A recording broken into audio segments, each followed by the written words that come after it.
ನಮಸ್ಕಾರ.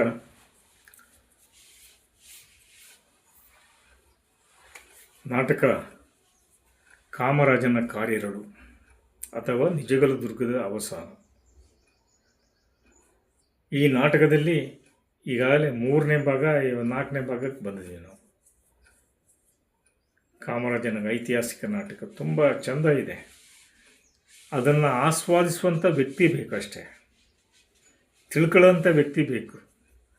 ಐತಿಹಾಸಿಕ ನಾಟಕದ ಬಗ್ಗೆ ಯಾರಿಗಾದರೂ ಆಸಕ್ತಿ ಇದ್ದರೆ ಈ ನಾಟಕವನ್ನು ಎಂಜಾಯ್ ಮಾಡಬೇಕು ಕೇಳಿಕೊಂಡು.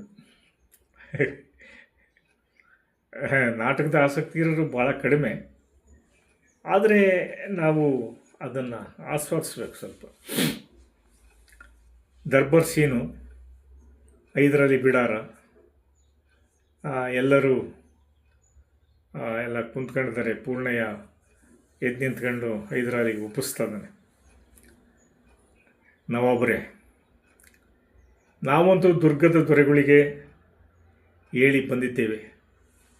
ಎಲ್ಲ ಸವಿಸ್ತಾರವಾಗಿ ವಿಷಯವನ್ನು ಮುಟ್ಟಿಸಿ ನಾವು ಅವರಿಗೆ ಇಲ್ಲಿಗೆ ಬರುವಂತೆ ಆಹ್ವಾನ ಕೊಟ್ಟು ಬಂದಿದ್ದೇವೆ. ಇಷ್ಟರಲ್ಲೇ ಅವರು ಬಂದರೂ ಬರ್ಬೋದು, ಹೇಳೋಕ್ಕಾಗೋದಿಲ್ಲ.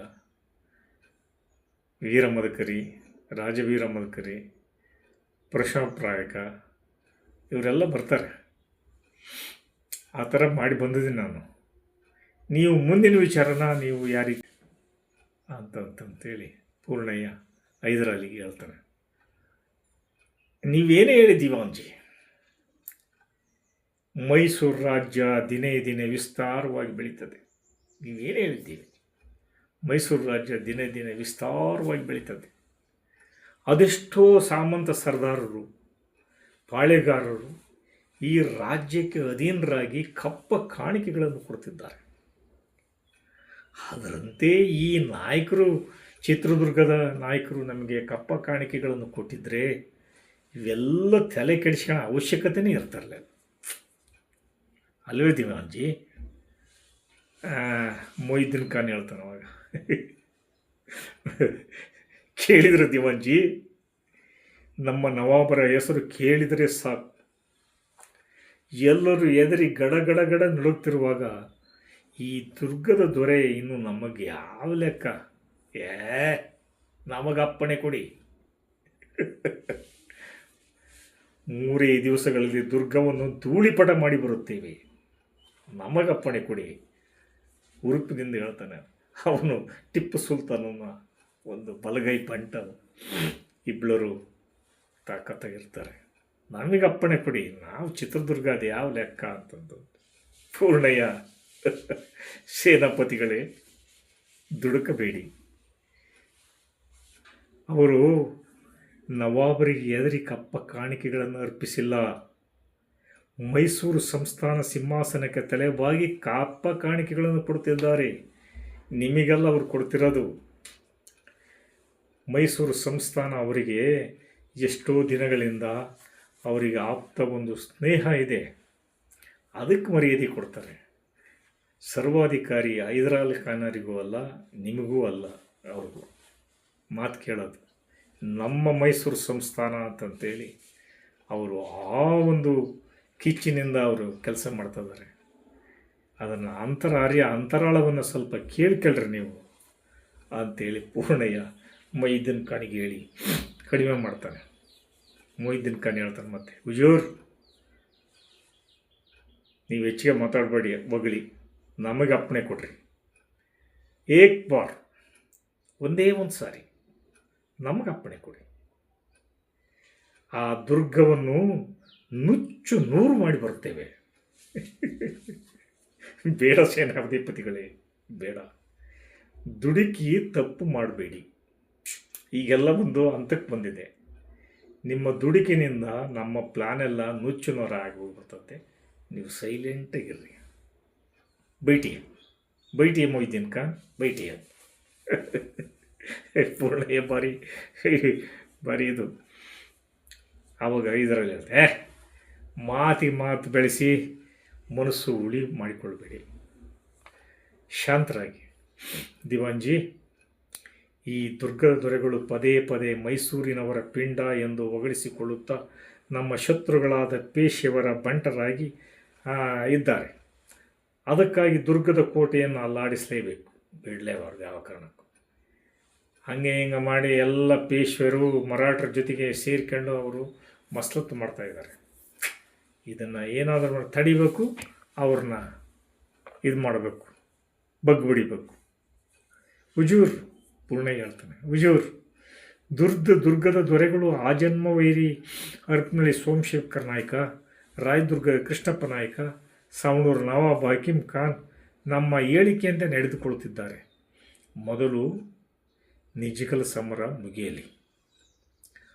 ಆ ಮಾತು ಮುಗಿದಿದ್ದಂಗೆ ಈ 3 ಜನ ಕುದುರೆ ಮೇಲೆ ಎಂಟ್ರಿ ಆಗ್ತಾರೆ. ಇದರಲ್ಲಿ ಹೇಳ್ತಾನೆ, आइए नवाब जी, और नायक जी तशरीफ़ लाइए, सलाम कहिए, किस लिए आप यहाँ पर पधर रहे हैं और क्या काम कर रहे हैं अंताने. सावणूर नवाब ಹೇಳ್ತಾನೆ, सरकार आप जो हुक्म किए थे वही काम रहा हूँ. ये नायक जी की बात में नहीं आना, ये बहुत डरपोक है. अच्छा, हम देख लेंगे. ಇದರಲ್ಲಿ ಹೇಳ್ತಾನೆ, ಹಮ್ ದೇಖ್ ಲೆಂಗೆ. ಹುಜೂರ್, ದುರ್ಗದ ದೊರೆಗಳು ಬಂದಿದ್ದಾರೆ, ತಮ್ಮ ಆಜ್ಞೆಗಾಗಿ ಹೊರಗಡೆ ಕಾಯ್ತಾ ಇದ್ದಾರೆ. ಅವರು ಬರೋದಕ್ಕಿಂತ ಮುಂಚಿತವಾಗಿ ಇವರು ಸವಣೂರಿನ ಒಬ್ಬ ಕೃಷ್ಣಪ್ಪ ನಾಯಕ, ಆಮೇಲೆ ಇವರು ಆಜನ್ಮ ಸೋಮಶೇಖರ್ ನಾಯಕ, ಇವರು ಇಲ್ಲಿ ಮಾತಾಡ್ಕೊಂತಾರೆ. 5 ಮುಂದೆ ಚುಪ್ರ ಹೋಗು ಹರಪನಹಳ್ಳಿ, ನಿಮ್ಮ ಕೈಲಿ ಆಗೋದಕ್ಕೆ ಸುಮ್ಕೆ ಏನಾರ ಮಾತಾಡಬೇಡ್ರಿ ನೀವು. ಅವರು ಬಂದಿದ್ದಾರೆ, ಹೋಗಿ ಕರ್ಕೊಂಬರಿ ದಿವಾನ್ ಪೂರ್ಣಯ್ಯನವರೇ. ಅಚ್ಚಾ, ಸಿಪಾಯಿ ಹೇಳ್ತಾನೆ, ಅದನ್ನು ಕಾಯ್ತಿದ್ರೆ, ಟೀಕ್ ಹೈ ದಿವಾನ್ಜಿ, ನಾಯಕರು ಸಕಲ ಮರ್ಯಾದೆಯೊಂದಿಗೆ ಬರಮಾಡಿಕೊಳ್ಳಿ ಅಂತಂತ ಹೇಳ್ತಾನೆ. ಆಮೇಲೆ ಪೂರ್ಣಯ್ಯ ದೊಡ್ಡ ಮದಕರಿ ನಾಯಕ, ಸಣ್ಣ ಮದಕರಿ ನಾಯಕ, ಚಿಕ್ಕ ಮದಕರಿ, ಪರಶುರಾಮಪ್ಪ ನಾಯಕ, ಧನಸಿಂಗ್, ಅನೇಕ ಇವರೆಲ್ಲ ಬಂದಿರ್ತಾರೆ ಜೊತೆಗೆ. ಪೂರ್ಣಯ್ಯ ಆಜ್ಞೆ, ಬರಬೇಕು ತಾವು. ಈ ರೆಡ್ ಕಾರ್ಪೆಟ್ ಹಾಕಿರ್ತಾರೆ, ಅದರ ಮೇಲೆ ಅವ್ರನ್ನ ಮರ್ಯಾದೆಯಿಂದ ಹೊಗಳುತ್ತಾ ಪೂರ್ಣಯ್ಯನವರು ಅವ್ರನ್ನ ಬಗ್ಗಿ ತಲೆಬಾಗಿ ತಮ್ಮ ಸೀಟಿಗೆ ಬರಬೇಕು ತಾವುಗಳು ಅಂತಂತೇಳಿ, ಮದಕರ ನಾಯಕರೇ, ಪರಶುರಾಮ ನಾಯಕರೇ, ಧನಸಿಂಗ್ರವರೇ, ದಯವಿಟ್ಟು ಬನ್ನಿ. ಆವಾಗ ಹೈದರ್ ಅಲಿ ಖಾನ್ ಎದ್ದು ನಿಂತ್ಕೊಂಡು, ಬನ್ನಿ ದುರ್ಗದ ದೊರೆಗಳೇ ಬನ್ನಿ, ಆಸನ ತೋರಿಸುತ್ತಾ ಕುಳಿತುಕೊಳ್ಳಿ. ನಾವು ನಿಮ್ಮನ್ನು ಬರಮಾಡಿಕೊಂಡ ವಿಷಯ ಪೂರ್ಣಯ್ಯ ನಿಮಗೆ ಹೇಳಿರ್ಬೇಕಲ್ವೇ ಅಂತಂತೇಳಿ. ತಿಳಿದಿದೆ ಪರಶುರಾಮ ನಾಯಕ, ತಿಳಿದಿದೆ. ಅದನ್ನು ತಮ್ಮ ಬಾಯಿಂದಲೇ ಕೇಳಬೇಕೆಂಬ ಆಸೆ ತಮ್ಮ ದೊರೆಗಳಿಗೆ ದಯವಿಟ್ಟು ಹೇಳಿ. ಅದೇನು ಅಂತ ನಿಮ್ಮ ಕಷ್ಟ ಸುಖಗಳು ಹೇಳ್ರಿ. ನಮ್ಮ ದೊರೆಗಳು ಅವರು ಈಡೇರಿಸ್ತಾರೆ, ಅವರು ಆ ಶಕ್ತಿ ಇದೆ.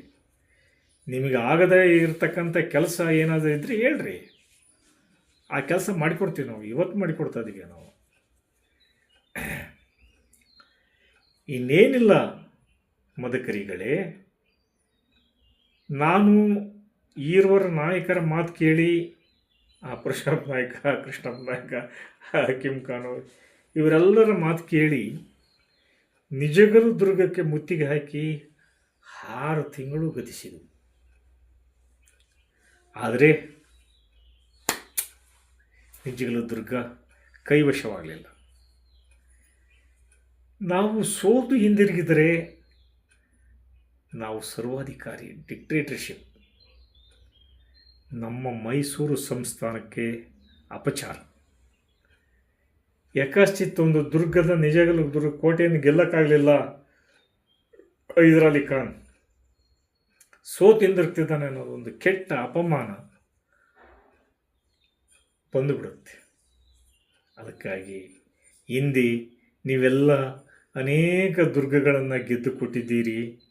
ಹಾಗೆಯೇ ಈ ಕೋಟೆಯನ್ನು ಸಹ ನಮಗೆ ಗೆದ್ದು ಕೊಟ್ಟುಬಿಟ್ರೆ ನಾವು ನಿಮಗೆ ಚಿರಋಣಿಗಳಾಗಿರುತ್ತೇವೆ ನಾಯಕರೇ ಅಂತಂಥೇಳಿ ದೀನನಾಗಿ ಹೈದರ್ ಅಲಿ ಆ, ತನ್ನ ಅಳಲನ್ನು ಮದಕರಿಯ ಮುಂದೆ ತೋಡಿಕೊಂತಾನೆ. ಆವಾಗ ನೀವೇನನ್ನ ಈ ಕೆಲಸ ಮಾಡಿಬಿಟ್ರೆ ನಿಮ್ಮ ಮಿತ್ರತ್ವ ಶಾಶ್ವತವಾಗಿ ಉಳಿಯುತ್ತೆ. ನಿಮಗೆ ಯಾವುದೇ ಕಾಲದಲ್ಲಿ ಆಗಲಿ, ಯಾವುದೇ ವೇಳೆಯಲ್ಲಿ ಆಗಲಿ ನಿಮಗೆ ಸಹಾಯಕ್ಕೆ ನಾನು ಸಿದ್ಧನಾಗಿರ್ತೇನೆ. ನಾಯಕರೇ, ದಯವಿಟ್ಟು ಈ ಕೆಲಸನ ನೀವು ಮಾಡಿಕೊಡಿ ಅಂತಂತೇಳಿ ಹೈದರಾಲಿ ದೀನನಾಗಿ ಕೇಳಿಕೊಳ್ತದೆ.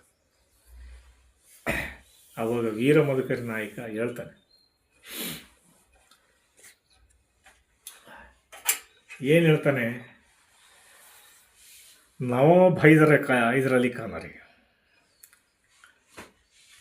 ಮೈಸೂರು ದೊರೆಗಳ ಗಂಡು ಬೇರುಂಡ ಧ್ವಜವನ್ನು ಎಲ್ಲ ಕಡೆಗಳಲ್ಲಿ ಆರಿಸಬೇಕು, ಸಂಸ್ಥಾನನ ವಿಸ್ತಾರ ಮಾಡಬೇಕು ಅಂತ ಹವಣಿಸ್ತಿರುವುದು ಸಂತೋಷದಾಯಕವಾದ ವಿಚಾರ. ನಮಗೂ ಸಂತೋಷ. ಖಾನ್ ಸಾಹೇಬ್ರೆ, ಈ ನಿಜಗಲ್ಲು ದುರ್ಗದ ಕೋಟೆಗೆ ಮುತ್ತಿಗೆ ಹಾಕಬೇಕಾದರೆ ನಮ್ಮ ಅಭಿಪ್ರಾಯದ ಮೇಲೆ ಹಾಕಲಿಲ್ಲ. ನೀವು ಯಾರನ್ನ ಕೇಳಿ ನೀವು ಮುತ್ತಿಗೆ ಹಾಕಿದ್ರಿ? ಅದನ್ನೇ ಹೇಳಿ ಫಸ್ಟ್. ನಾವು ಹೇಳಿದ್ವಾ ನೀವು ಮುತ್ತಿಗೆ ಹಾಕು ಅಂತಂತೇಳಿ? ನಮ್ಮನ್ನು ಕೇಳಬೇಕಾಗಿತ್ತು. ಯಾರನ್ನ ಕೇಳಿ ನಿಜಗಲ್ಲು ದುರ್ಗದ ಕೋಟೆಗೆ ಮುತ್ತಿಗೆ ಹಾಕಿದ್ರಿ? ನಮ್ಮ ಅಭಿಪ್ರಾಯದ ಮೇಲೇ ನೀವು ಕೋಟೆಗೆ ಲಗ್ಗೆ ಹಾಕಿಲ್ಲ. ಈ ನಿಜಗಲ್ಲು ಕೋಟೆ ಕಲ್ಲುಗಳ ಮೇಲೆ ಕಟ್ಟಿರುವ ಕೋಟೆ. ನವಾಬ್ಜಿ, ಇದು ಆರ್ಡಿನರಿ ಕೋಟೆ ಅಂತ ತಿಳ್ಕೊಂಬೇಡ್ರಿ ನೀವು. ಮೊದಲು ನಿಮಗೆ ಬೆಂಬಲ ಕೊಟ್ಟವರಿಗೆ ಆಗದ ಕೆಲಸ ಈಗ ನಮ್ಮಿಂದ ಆಗುತ್ತದೆ ಎಂದು ಯಾವ ಭರವಸೆಯಿಂದ ಹೇಳಿದಿರಿ? ಮೊದಲು ನಿಮ್ಮ ನಾಯಕ ನೀವೆಲ್ಲ ಮುತ್ತಿಗೆ ಹಾಕಿದ್ರಲ್ಲ, ಈಗ ಅವ್ರನ್ನೇ ಕೇಳಿ, ಅವ್ರನ್ನೇ ಕಳಿಸ್ರಿ. ಕೃಷ್ಣಪ್ಪ ನಾಯ್ಕ ಇರ್ಬೋದು, ಸೋಮಶೇಖರ್ ನಾಯ್ಕ ಇರ್ಬೋದು, ಹಕೀಮ್ ಖಾನ್ ಇರ್ಬೋದು, ಗೆದ್ಕೊಳ್ಳಿ ಅವರು. ನಮ್ಮನ್ನು ಯಾಕೆ ನೀವು ಬಯಸ್ತೀರಿ? ನೀವು